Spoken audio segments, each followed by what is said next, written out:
TV പ്രേക്ഷക സംഗമം തിരുവല്ലയിൽ സെപ്റ്റംബർ 24 ചൊവ്വാഴ്ച രാവിലെ 10:30 മുതൽ. സ്ഥലം MDM jubilee hall, Thirumoolapuram.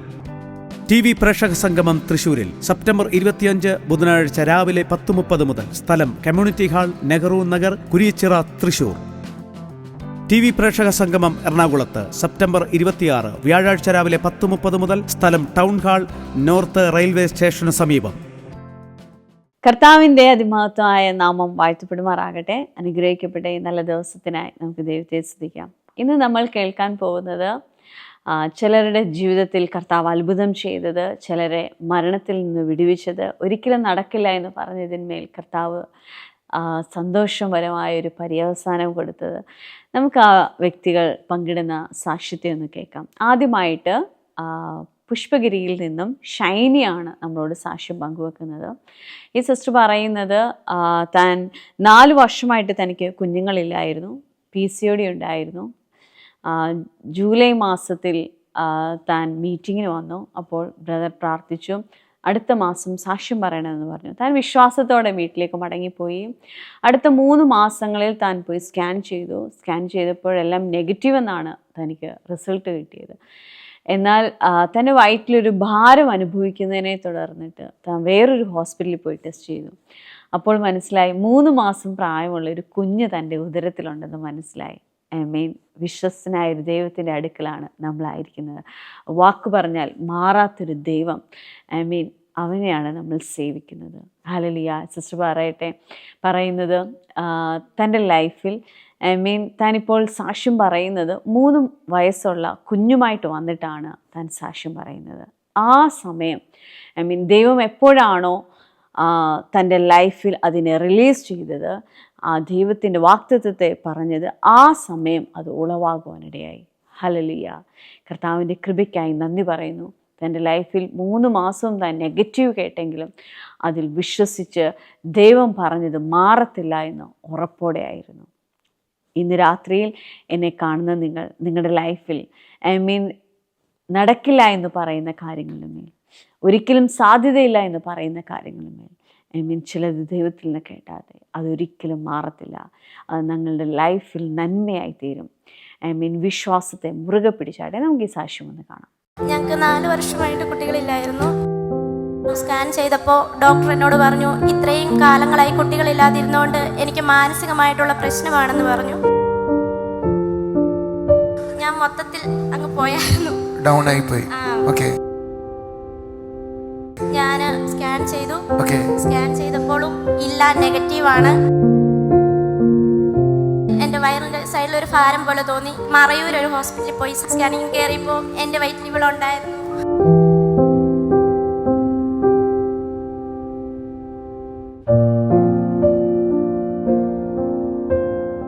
Pushpagiri എന്ന ഷൈനിയാണ്. 4 വർഷമായിട്ട് കുഞ്ഞുങ്ങളില്ലായിരുന്നു. നമ്മുടെ മീറ്റിങ്ങിന് വന്ന് പ്രാർത്ഥിച്ചു. ആ മാസം തന്നെ പ്രഗ്നൻ്റ് ആയ സാക്ഷ്യമാണ്. സന്തോഷത്തോടെ കൈയടിച്ച് കർത്താവിനെ സ്തുതിച്ചേ. Hallelujah, wonderful Jesus.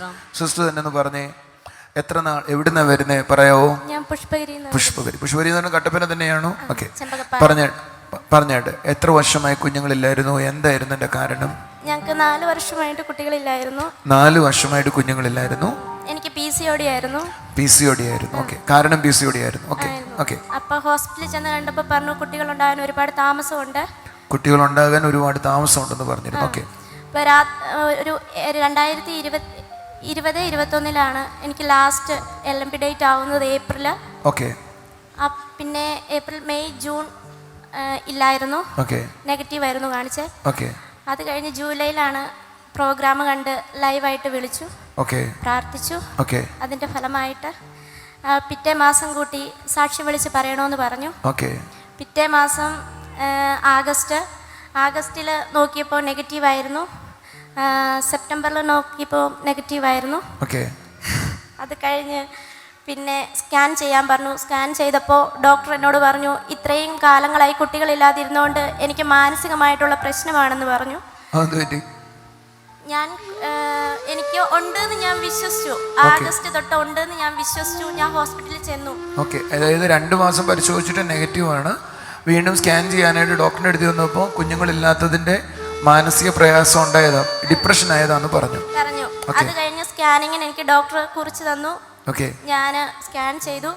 സ്കാൻ ചെയ്തപ്പോഴും ഇല്ല, നെഗറ്റീവാണ്. അത് കഴിഞ്ഞ് പിന്നെ എൻ്റെ വയറിൻ്റെ സൈഡിൽ ഒരു ഭാരം പോലെ തോന്നി. മുഴയാന്ന് ഓർത്ത് ഞങ്ങൾ മറയൂർ ഒരു ഹോസ്പിറ്റലിൽ പോയി. അവിടെ ചെന്നപ്പോൾ ഞാൻ മൊത്തത്തിൽ അങ്ങ് പോയായിരുന്നു, ഡൗൺ ആയി പോയി.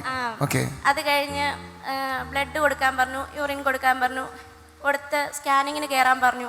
സ്കാനിങ്ങിന് കയറിയപ്പോൾ എൻ്റെ വയറ്റിൽ ഇവൾ ഉണ്ടായിരുന്നു. കൈയടിച്ചു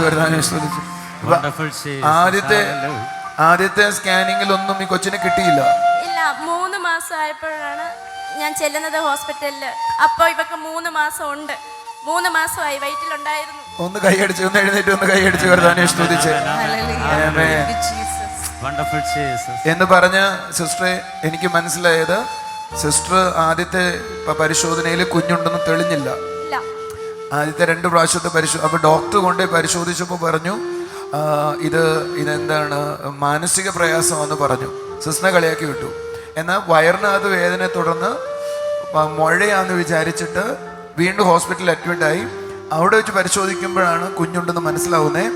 3 മാസം അപ്പോൾ ആയിരുന്നു. ഒന്ന് കൈയടിച്ച് കർത്താവിനെ സ്തുതിച്ചേ എന്ന് പറഞ്ഞ് കർത്താവ് സിസ്റ്ററോട് പറഞ്ഞ് ആ സമയത്ത് തന്നെ ദൈവം സിസ്റ്ററിന് കുഞ്ഞിനെ തന്നിരുന്നു.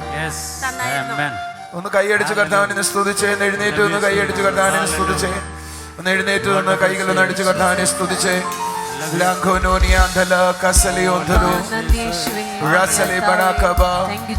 അല്പനേരം ആരാധിച്ചേ, യേശുവേ എന്ന് വിളിച്ചേ എന്ന് പറഞ്ഞ നമ്മുടെ കർത്താവ് വിശ്വസ്തനാണ്, വാക്കുമാറാത്തവനാണ്. താൻ പറഞ്ഞ സമയത്ത് ദൈവം ചെയ്തിരുന്നു. നമ്മുടെ കൈ അടിച്ചു കർത്താവിനെ ആരാധിക്കാം, യേശുവേ എന്ന് വിളിക്കാം.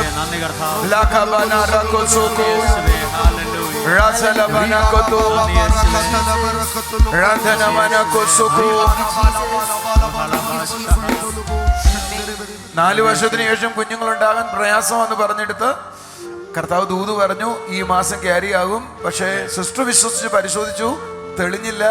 2-ാം മാസം പരിശോധിച്ചു, തെളിഞ്ഞില്ല. 3-ാമത്തെ മാസം വയറുവേദനയെ തുടർന്ന് ഹോസ്പിറ്റലിൽ കാണിച്ചു, വേറൊരു ഹോസ്പിറ്റലിൽ കാണിച്ചു, അതിനകത്താണ് തെളിഞ്ഞത്. അപ്പോൾ 3 മാസം വയറ്റിലായിരുന്നു. ഭയങ്കരമാണ്. കൈകളടിച്ച് കർത്താവിനെ സ്തുതിക്കേണ്ട കാര്യമാണ്. ആമേൻ. അടുത്തിരിക്കുന്ന ആളുടെ കൈ കൊടുത്തെന്ന് പറഞ്ഞേ, കർത്താവ് വാക്ക് പറഞ്ഞാൽ മാറത്തില്ലെന്ന് പറഞ്ഞേ. അത് ശബ്ദം ഉയർത്തി പറഞ്ഞ്, നിന്നോട് എന്തെങ്കിലും കർത്താവ് പറഞ്ഞിട്ടുണ്ടെങ്കിൽ അത് മാറുകയില്ല, മാറ്റം വരത്തില്ല, മാറ്റം സംഭവിക്കത്തില്ല. പരിശുദ്ധ ആത്മാവേ, നിന്റെ വാക്കുകൾക്ക് മാറ്റമില്ല. നീ വിശ്വസിക്കുന്നവർക്ക് വേണ്ടി അത്ഭുതങ്ങളെ ചെയ്യുന്നവനാണ്. ആ കൈകളൊന്ന് അടിച്ചൊരിക്കൽ കൂടെ നന്ദി പറയാം. കർത്താവ് എന്നോട് അരുളിയത് നിവൃത്തിയാകും, കർത്താവ് എന്നോട് അരുളിയത് നിവൃത്തിയാകും. അവൻ വചനങ്ങൾ ഒന്നുമേ നിഷ്ഫലമാകുകയില്ല, അവൻ വചനങ്ങൾ ഒന്നുമേ നിഷ്ഫലമാകുകയില്ല. കർത്താവ് എന്നോട് അരുളിയത് നിവൃത്തിയാകും, കർത്താവ് എന്നോട് അരുളിയത് നിവൃത്തിയാകും. അവൻ വചനങ്ങൾ ഒന്നുമേ നിഷ്ഫലമാകുകയില്ല. ഓ മഹത്വം മഹത്വം ഉള്ളം കൊണ്ടു നിനക്കു തരുന്നേ, മഹത്വം മഹത്വം ഉള്ളം കൊണ്ട് നിനക്കു തരുന്നേ. കർത്താവിൽ ഞാൻ എപ്പോഴും സന്തോഷിക്കുന്നേ, കർത്താവിൽ ഞാൻ എപ്പോഴും സന്തോഷിക്കുന്നേ. ഞാൻ ഈ പാട്ട് എഴുതുമ്പോ എന്റെ ഉള്ളിൽ ഏറ്റവും ആദ്യം വന്ന വരി, ശക്തനായവൻ എനിക്ക് വലിയവ ചെയ്തേ, നിന്നാമം പരിശുദ്ധം തന്നെ. അടുത്തിരിക്കുന്നവരോട് പറ, ശക്തനായവൻ എനിക്ക് വേണ്ടി വലിയവ ചെയ്തേ, നിന്നാമം പരിശുദ്ധം തന്നെ. ശക്തനായവൻ എനിക്ക് വേണ്ടി ബലം പ്രവർത്തിച്ചേ, നിന്നാമം എന്നും ഉയരട്ടെ.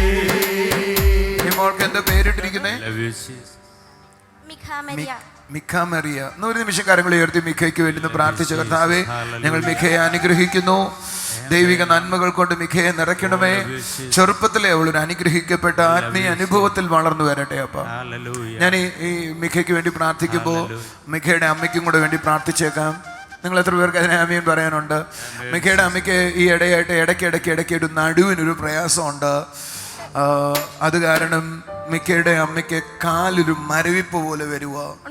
ശരിയാ? അപ്പോൾ നീ വിചാരിച്ചു ഞാൻ കൊച്ചിനെ എടുക്കുന്നുണ്ട്. പക്ഷേ കൊച്ചിനെ എടുക്കുന്നുണ്ടല്ലോ മോളെ, നീ പ്രസവിച്ച് കഴിഞ്ഞ ദിവസം മുതലേ നിനക്ക് ആ വേദനയുണ്ട്. എന്നാൽ പരിശുദ്ധാത്മാവിനോട് ഇങ്ങനെ പറയുന്നത്, ഇപ്പോൾ നീ സൗഖ്യമാകും. ആമേ. നിങ്ങളെന്താ കൈ അടിക്കാത്ത ഒരു നല്ല ആമേ പറയാത്ത? ഒരു കാര്യം കൂടെ എന്നെ കാണിക്കുക കർത്താവ്. മോളി കുഞ്ഞിനെ എടുത്തിരിക്കുന്ന ഇടത്തെ ഷോൾഡറിൽ നിനക്കൊരു പ്രയാസമുണ്ട്. അപ്പൊ നീ പറയുന്ന അമ്മ എനിക്ക് കുഞ്ഞിനെ എടുക്കാൻ വയ്യ എന്ന് നീ പറയുന്നുണ്ട്. ഇപ്പോ അങ്ങനെയുണ്ടോ? കൊച്ചിനെ എടുക്കാൻ പറ്റുന്നില്ല അവൾക്ക്. നിന്റെ കഴുത്തിന്റെ ഇവിടുത്തെ മസിൽ ഫ്രോസൺ ആയി പോയി. നമുക്ക് സാധാരണ ഇവിടെ തൊട്ടാൽ ഇങ്ങനെ അമങ്ങത്തില്ലേ, പക്ഷെ അവളുടെ തോളിന്റെ അവിടെ അമർത്തി അമങ്ങത്തില്ല, കട്ടി പോലിരിക്കുക. നിങ്ങൾ എത്ര പേര് വിശ്വസിക്കുന്നു ഈ ആ ഫ്രോസൺ ഷോൾഡേഴ്സ് ഇപ്പോൾ എന്റെ യേശുവിന്റെ കാര്യം അത്ഭുതകരമായി വിടുവിക്കുന്നു? അടുത്തിരിക്കുന്നവരോട് പറ, അത്ഭുതവാനാണ് എന്റെ കർത്താവ് എന്ന് പറഞ്ഞു. ഒന്നും കൂടെ ചേർന്ന് കൈ അടിച്ചോട് പറ, അത്ഭുതമാണ് എന്റെ കർത്താവ്. അത്ഭുതവാനാണ് എന്റെ കർത്താവ്. മോളെ, നിനക്ക് കുറച്ചു നേരം കൊച്ചിനെ എടുക്കാൻ പറ്റുമോ? അത് കൊച്ചിനോടുള്ള ആവേശം കാരണം ചെയ്യുന്നത് അല്ലേ? നിന്റെ മോളെ നീ എല്ലാവരും വേറെ ആരും എടുക്കുന്നു. പക്ഷെ ഇന്നു മുതൽ നിന്റെ ഷോൾഡറിനെ പരിപൂർണമായ ഒരു സൗഖ്യം ഉണ്ടാകും. എനിക്കൊരു വെളിപ്പാട് കൂടെ കാണാം. ഇവൾക്ക് ഇടയ്ക്കൊരു തലവേദന വരും. ഈ ആ തലവേദനയുടെ സൈഡ് എഫക്ട്സ് എന്ന് പറയുന്നത്, നിന്റെ ഈ തലവേദന വരുന്ന സമയത്ത് നിന്റെ ഇടത്തെ കണ്ണങ്ങ് ചെറുതായി പോകും. അങ്ങനെയാണോ അമ്മേ? അറിയാമോ അമ്മയ്ക്ക്? ചെറുതായി പോകുന്നൊരു കാരണമുണ്ട്. സാധാരണ നമുക്ക് തലവേദന എടുക്കുമ്പോൾ ഈ സ്ഥലത്താണ് വേദന വരുന്നേ, പക്ഷേ ഈ മോൾക്കാണെങ്കിൽ ഈ സ്ഥലത്താണ് വേദന വരുന്നേ. അങ്ങനെയാണ്. എന്നിട്ട് നേരെ ഈ വേദന ഇങ്ങോട്ടങ്ങ് ഇറങ്ങും, താഴോട്ടങ്ങ് ഇറങ്ങും. ചില സമയത്ത് ഇവൾക്ക് വാ പോലും തുറക്കാൻ ഒക്കത്തില്ല. തലവേദന വന്ന ശബ്ദം കേൾക്കാൻ ഒക്കത്തില്ല, വാ തുറക്കാൻ ഒക്കത്തില്ല.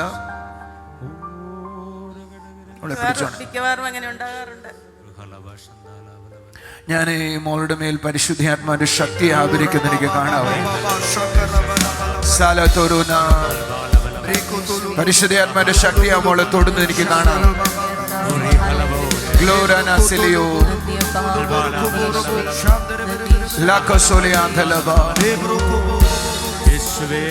ഇപ്പോൾ ഈ മോള് സൗഖ്യമാകുകയാണ്. ഞാനിത് പറയുമ്പോ നിനക്കൊരു പ്രശ്നം കൂടെ ഉണ്ട്. നിന്റെ രണ്ട് കണ്ണിനും ചില സമയത്ത് വ്യക്തതയില്ല. അത് തലയ്ക്കകത്തുള്ള ചില നെർവുകളോട് ബന്ധിക്കപ്പെട്ടാണ് ആ കാര്യം നിൽക്കുന്നത്. ഇന്ന് നീ സൗഖ്യമാകുകയാണ്. കൈ അടിച്ചേ പറഞ്ഞേ. പരിശുദ്ധ തൊടുകയാണ്. സിസ്റ്ററിനെ ചില മണം മൂക്കിൽ വരികയോ, ചില സമയത്ത് അമിത ചൂട് അടിക്കുകയോ, ചില സമയത്ത് അമിത തണുപ്പ് വരികയോ, തണുത്ത ആഹാരം കഴിക്കുകയോ, ഇതൊക്കെ നിനക്ക് പ്രശ്നമാണ്. യേശുവിന്റെ നിന്റെ കാര്യങ്ങളെ ഇന്ന് സൗഖ്യമാക്കുകയമേ. കുറച്ചും കൂടെ ചുണയായിട്ടൊന്ന് കൈ അടിക്കാവേ. ഒരു നല്ല ആമേൻ പറയാവേ. ഞാൻ വിശ്വസിക്കുന്നത് ഇത് പറഞ്ഞുകൊണ്ടിരിക്കുമ്പോ ചിലരെ യേശു സൗഖ്യമാക്കുക. ഇത് പറഞ്ഞുകൊണ്ടിരിക്കുമ്പോ ചിലരെ സൗഖ്യമാക്കുക. ഒന്ന് കൈ അടിച്ചൊരു ആമേൻ പറഞ്ഞു. ഞാനിത് പറഞ്ഞുകൊണ്ടിരിക്കുമ്പോൾ ഒരു അനുഭവം ഉണ്ടായി. ഇവിടെ തല മുഴുവൻ ഐസ് വെച്ചതുപോലെ തണുക്കാൻ തുടങ്ങി. നിന്റെ ഈ തോള് മുഴുവൻ ഐസ് വെച്ചതുപോലെ തണുക്കാൻ തുടങ്ങി. ഈ മോളുടെ മേൽ ദൈവത്തിന്റെ ശക്തി ആവരിക്കുക.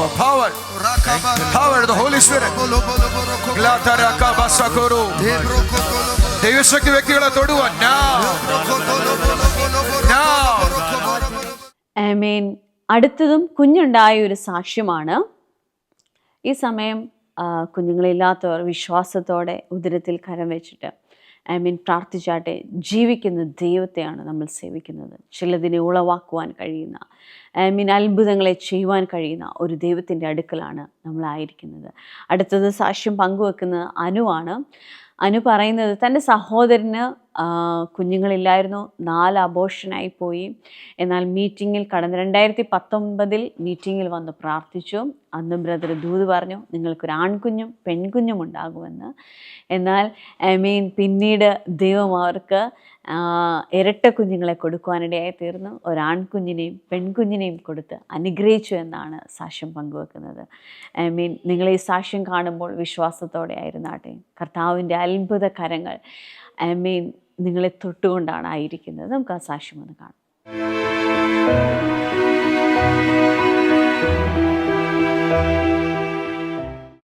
ദൈവിക ദൂതുകളൊന്നും മാറാത്തതെന്ന് തെളിയിക്കുന്ന രണ്ടാമത്തെ സാക്ഷ്യമാണ് ഇപ്പോൾ നമ്മൾ കേൾക്കാൻ പോകുന്നത്. അനു എന്നാണ് ഈ സഹോദരിയുടെ പേര്. ഈ സഹോദരിയുടെ സഹോദരന്റെ സാക്ഷ്യമാണ് പറയുന്നത്. 4 വർഷമായി വിവാഹം കഴിഞ്ഞു, കുഞ്ഞുങ്ങളില്ലായിരുന്നു, പല പ്രാവശ്യം അബോർഷനായി പോയി. എന്നാൽ 2019 കോട്ടയത്ത് നടക്കുന്ന നമ്മുടെ പബ്ലിക് മീറ്റിങ്ങിൽ ഈ കുടുംബവും സഹോദരനും കടന്നു വന്നു. അന്ന് ജോൺ ബേർ ഈ സഹോദരനോട് ചോദിച്ച് ഏത് കുഞ്ഞാണ് വേണ്ടതെന്ന് ചോദിച്ചപ്പോൾ സഹോദരൻ സ്നേഹത്തോട് പറഞ്ഞു, എനിക്ക് പെൺകുഞ്ഞിനെ മതിയെന്ന് പറഞ്ഞു. എന്നാൽ ജോൺ ബേർ ആത്മാവിൽ ഈ കുടുംബത്തോട് പറഞ്ഞു, നിങ്ങൾക്ക് ആൺകുഞ്ഞും ഉണ്ടാകും പെൺകുഞ്ഞും ഉണ്ടാകും എന്ന് പറഞ്ഞു. അതുപോലെ തന്നെ സംഭവിച്ചു. 4 വർഷമായി കുഞ്ഞുങ്ങളില്ലാതിരുന്ന ഈ കുടുംബത്തിന് ദൈവിക വിടുതൽ പോലെ ഇരട്ട കുഞ്ഞുങ്ങളുണ്ടായി എന്നാണ് പറയുന്നത്. ഒരു ആൺകൊച്ചും ഒരു പെൺകൊച്ചും ഉണ്ടായി. അടിപൊളി കാര്യമോ? ഒന്ന് കൈയടിച്ച് കർത്താവിനെ സ്തുതിച്ചേ. ആമേൻ, ആമേൻ. ഒരെണ്ണം ചോദിച്ചു, 2 കിട്ടി. അടുത്തിരിക്കുന്നവരോട് പറഞ്ഞു, ഒരെണ്ണം ചോദിച്ചു 2 കിട്ടി എന്ന് പറഞ്ഞു. കർത്താവ് ചെയ്യട്ടെ. എൻ്റെ സഹോദരൻ്റെ കുഞ്ഞുങ്ങളില്ലാതെ ഞങ്ങൾ വളരെ വിഷമത്തിലായിരുന്നു. അപ്പോഴാണ് ഇങ്ങനെ പ്രാർത്ഥനയുടെ കാര്യങ്ങൾ അറിഞ്ഞത്. അപ്പം ഞങ്ങൾ കോട്ടയത്ത് മാമൻ മാപ്പിള ഹാളിൻ്റെ പ്രാർത്ഥനയ്ക്ക് വന്നു. വന്നപ്പോഴത്തേക്കിനും എൻ്റെ സഹോദരൻ്റെ ഭാര്യയോട് ബ്രദർ ചോദിച്ചു, നിനക്ക് ഏത് കുഞ്ഞിനെയാണ് ഇഷ്ടമെന്ന് ചോദിച്ചു. അപ്പം അവൾ പറഞ്ഞു, എനിക്ക് ആൺകൊച്ചിനെ ഇഷ്ടം, പക്ഷേ ചേട്ടായിക്ക് പെൺകൊച്ചിനെ ഇഷ്ടം, അതുകൊണ്ട് പെൺകൊച്ചിനെ മതിയെന്ന് പറഞ്ഞു.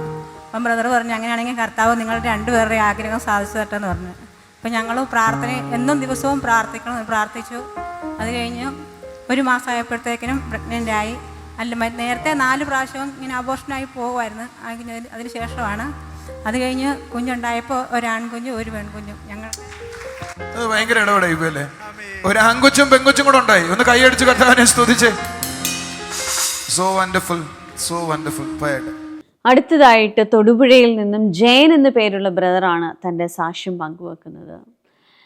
ബ്രദറിൻ്റെ തലയിൽ ട്യൂമർ ഉണ്ടായിരുന്നു. അതേ തുടർന്ന് സർജറി പറഞ്ഞു. സർജറി ടൈമിൽ ഡോക്ടേഴ്സ് പറഞ്ഞു, ഫിക്സ് വരികയോ അല്ലെങ്കിൽ ഓർമ്മക്കുറവ് ഉണ്ടാകുകയോ ഒരു സൈഡ് തളർന്നു പോവുകയോ എന്തെങ്കിലുമൊക്കെ തൻ്റെ ലൈഫിലുണ്ടാകാൻ സാധ്യതയുണ്ട്. ഒത്തിരി കോംപ്ലിക്കേറ്റഡ് ആയിട്ടാണ് താൻ ആയിരിക്കുന്നത്. സർജറിക്ക് ശേഷം ഒരു പക്ഷേ ഇതൊക്കെ തൻ്റെ ജീവിതത്തിൽ ഉണ്ടാകുമെന്ന് വിചാരിച്ചിട്ടാണ്, അല്ലെങ്കിൽ ഡോക്ടേഴ്സ് അത് പറഞ്ഞിട്ടാണ് ആ സർജറിയിലേക്ക് താൻ പോകുന്നത്. എന്നാൽ പ്രാർത്ഥനയുടെ ഫലമായിട്ട് സർജറിക്ക് ശേഷം ഇങ്ങനൊരു പ്രയാസമുണ്ടാകാതെ ദൈവം തന്നെ കരുതുവാനിടയായി. എന്നാൽ അതിന് ശേഷം തൻ്റെ ബ്രെയിനിൽ ഇൻഫെക്ഷൻ ഉണ്ടായി. അതേ തുടർന്ന് ഓർമ്മ നഷ്ടപ്പെടുകയും ഈ കുടുംബം പങ്കുവെക്കുന്നത് കട്ടിലിൽ നിന്ന് ഓർമ്മയില്ലാതെ ഓടുകയും എടുക്കുകയും ചെയ്യുന്ന ഒരു സാഹചര്യത്തിൽ ഒത്തിരി പ്രയാസമുള്ള വേദനയുള്ള അനുഭവത്തിലൂടെയാണ് ഈ കുടുംബം കടന്നുപോയത്. എന്നാൽ അവർ ദൈവത്തിൽ ആശ്രയിക്കാനിടയായി. ബലമുള്ള കരത്തിൽ അവർ ആശ്രയിച്ചു. അത്ഭുതം എന്ന് പറയട്ടെ, ആ ബ്രദർ ഇന്ന് ആരോഗ്യത്തോടായിരിക്കുന്നു. തൻ്റെ ഓർമ്മക്കുറവിൽ നിന്നും തനിക്കുണ്ടായിരുന്ന ഇൻഫെക്ഷനിൽ നിന്നും ആ ബലഹീനമായ സാഹചര്യങ്ങളിൽ നിന്നെല്ലാം കർത്താവ് തന്നെ വിടുവിക്കുവാനിടയായി തീർന്നു. നമുക്ക് ആ സാക്ഷ്യം ഒന്ന് കാണാം.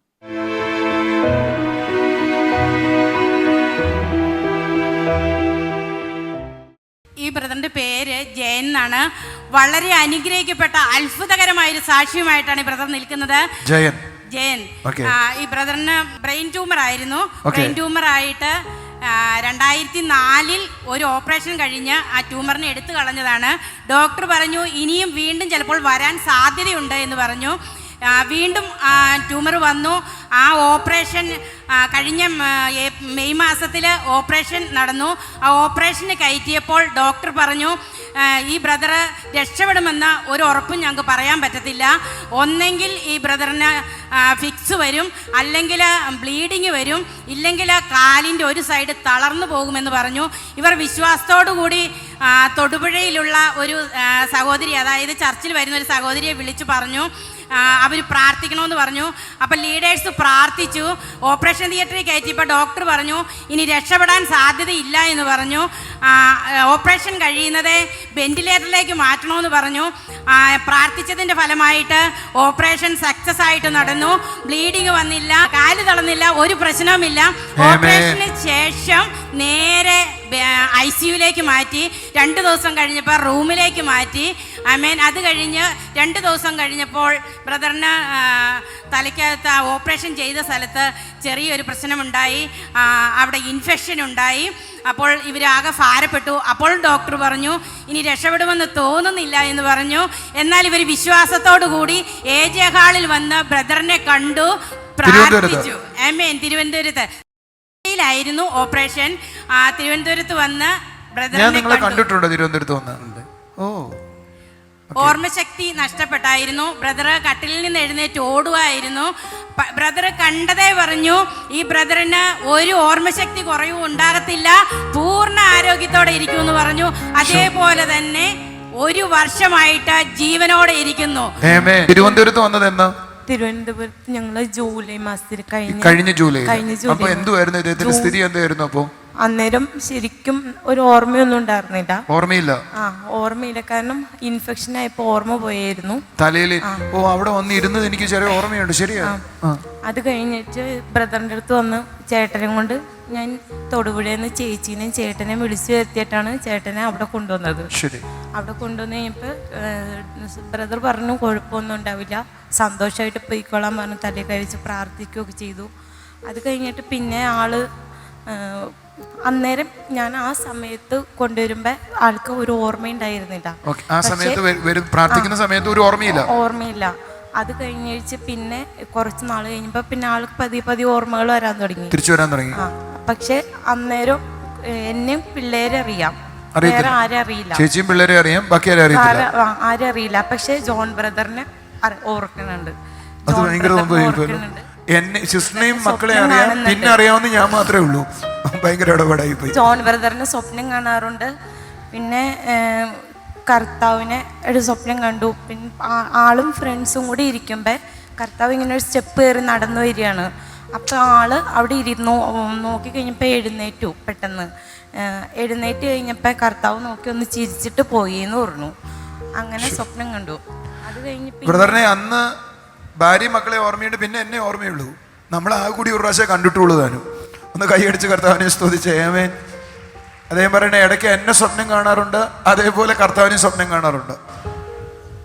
5-6 പ്രാവശ്യമായിട്ട് ബ്രദറിനെയും ജസ്റ്റിൻ ബ്രദറിനെ ഞാനിങ്ങനെ ഇടയ്ക്കിടയ്ക്ക് സ്വപ്നം കാണാറുണ്ട്. ഒന്ന് കൈയടിച്ച് കർത്താവിനെ സ്തുതിച്ച് കർത്താവ് ഇദ്ദേഹത്തിന് കൊടുത്ത ഓർമ്മയ്ക്കും ആരോഗ്യത്തിനുമായി നന്ദി, സൗഖ്യത്തിനും ബലത്തിനുമായി നന്ദി. നീ വിടുതലോടെ നിർത്തിയല്ലോ യേശുവേ. സന്തോഷത്തോടെ പോയാണ്. TV പ്രേക്ഷക സംഗമം തിരുവല്ലയിൽ സെപ്റ്റംബർ 24 ചൊവ്വാഴ്ച രാവിലെ 10:30 മുതൽ. സ്ഥലം MDM jubilee hall, Thirumoolapuram. TV പ്രേക്ഷക സംഗമം തൃശൂരിൽ സെപ്റ്റംബർ 25 ബുധനാഴ്ച രാവിലെ 10:30 മുതൽ. സ്ഥലം community hall, Nehru Nagar, Kuriachira, Thrissur. TV പ്രേക്ഷക സംഗമം എറണാകുളത്ത് സെപ്റ്റംബർ 26 വ്യാഴാഴ്ച രാവിലെ 10:30 മുതൽ. സ്ഥലം ടൗൺ ഹാൾ, നോർത്ത് റെയിൽവേ സ്റ്റേഷന് സമീപം. വളരെ സന്തോഷത്തോടെ ഈ ബ്രദർ പറയുന്നത് മരണത്തിൽ നിന്നും താൻ ജീവിതത്തിലേക്ക് മടങ്ങി വന്നു. ആ വീട് അനുഭവിച്ച വേദനയിൽ നിന്നും, മരണമാണോ മുൻപിലെന്ന് ചിന്തിച്ചിരുന്ന അനുഭവത്തിൽ നിന്നും വലിയൊരു സന്തോഷത്തിലേക്ക് കർത്താവ് ആ കുടുംബത്തെ കൊണ്ടുവരാനിടയായി തീർന്നു. മുൻപിൽ അവസാനിച്ചു എന്ന് തോന്നുന്ന ആരെങ്കിലും ഇന്ന് എന്നെ കേൾക്കുന്നുണ്ടോ? ഈ സാക്ഷ്യം കണ്ടവരുണ്ടോ? രോഗമായിക്കൊള്ളട്ടെ, ജീവിതത്തിലെ മറ്റേത് ഭാരമായിക്കൊള്ളട്ടെ, എൻ്റെ ദൈവത്തിന് കഴിയാത്തതായി ഒന്നുമില്ല. അവൻ നമ്മളെ സ്നേഹിക്കുന്നവനാണ്. എല്ലാത്തിനും ഒരു നീക്കുപോക്ക് അവൻ കൽപ്പിച്ചിട്ടുണ്ട്. അവൻ്റെ കരങ്ങളിൽ ഏൽപ്പിച്ചാട്ടെ. ഒരു നിമിഷം എന്നോടൊപ്പം കണ്ണുകളെ അടച്ച് പ്രാർത്ഥിച്ചാട്ടെ. അപ്പോൾ യേശുവേ, യേശുവെ ഓരോ സാക്ഷ്യങ്ങളും കേൾക്കുമ്പോൾ അപ്പാ ദൈവം ചെയ്യുന്ന അത്ഭുതത്തെ ഓർത്ത് സന്തോഷിക്കുവാൻ, അപ്പാ അങ്ങയ്ക്ക് നന്ദി പറയുവാൻ തക്കോണം യേശുവെ അവിടുന്ന് ചെയ്തോർത്ത് നന്ദി പറയുന്നപ്പാ. Thank you Jesus. അപ്പോൾ അവിടുത്തെ അത്ഭുതങ്ങളെ ഓർത്ത് ഞങ്ങൾ സ്തുതിക്കുന്ന കർത്താവെ. ഈ വീടുകളിൽ അവിടുന്ന് ചെയ്തത് കർത്താവെ അതേപോലെ ഈ കാണുന്ന കുടുംബങ്ങളിലും ഇവരോരോരുത്തരും അത് അനുഭവിക്കട്ടെ അപ്പാ. ഇവരോരോരുത്തരും അത് അനുഭവിക്കട്ടെ അപ്പാ. അവരുടെ ജീവിതത്തിൽ വെളിപ്പെടുന്ന ദൈവശക്തിക്കായി നന്ദി പറയുന്നപ്പാ. ദൈവിക വിടുതലിനായി നന്ദി പറയുന്ന കർത്താവെ. Hallelujah. Thank you Jesus. Thank you Jesus. Thank you Jesus. കർത്താവെ അപ്പാ നന്ദി പറയുന്നു കർത്താവെ. അപ്പാ ലങ്സിന് പ്രയാസമായിട്ട് ട്രീറ്റ്മെൻറ്റിലായിരിക്കുന്ന തൻ്റെ കുഞ്ഞിന് വേണ്ടി പ്രാർത്ഥിക്കുന്ന ഒരു കുടുംബത്തെ കാണാം. ഹല്ലേലൂയ. Thank you Jesus. ഒരു 8 വയസ്സിന് താഴെയുള്ളൊരു കുഞ്ഞ്. കർത്താവെ നിൻ്റെ കൃപ കുഞ്ഞിന് മേൽ ചലിക്കട്ടെ അപ്പാ. നിൻ്റെ കൃപ കുഞ്ഞിന് മേൽ ചലിക്കട്ടെ അപ്പാ. Thank you Jesus. Thank you Jesus. അവിടുത്തെ സൗഖ്യത്തിനായി നന്ദി പറയുന്നു കർത്താവെ. സൗഖ്യത്തിനായി നന്ദി പറയുന്നു കർത്താവെ. അതേപോലെ കണ്ണിൽ പാട കെട്ടിയിരിക്കുന്ന വിഷന് പ്രയാസമുണ്ട്.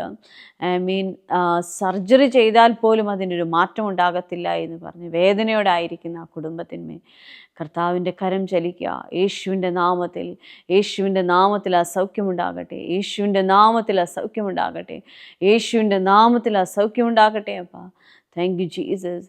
അപ്പോൾ അവിടുന്ന് ചെയ്യുന്ന ഓർത്ത് നന്ദി പറയുന്നു കർത്താവെ. നന്ദി പറയുന്നു കർത്താവെ. എപ്പോഴും വാരിയലിന് വേദനയുള്ളൊരു വ്യക്തിയെ കർത്താവ് തൊടുക.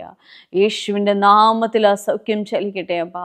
നിൻ്റെ കൃപ ചലിക്കട്ടെ അപ്പാ. അവിടുത്തെ സൗഖ്യം ചലിക്കട്ടെ അപ്പാ. യേശുവിൻ്റെ നാമത്തിൽ ചലിക്കട്ടെ അപ്പാ.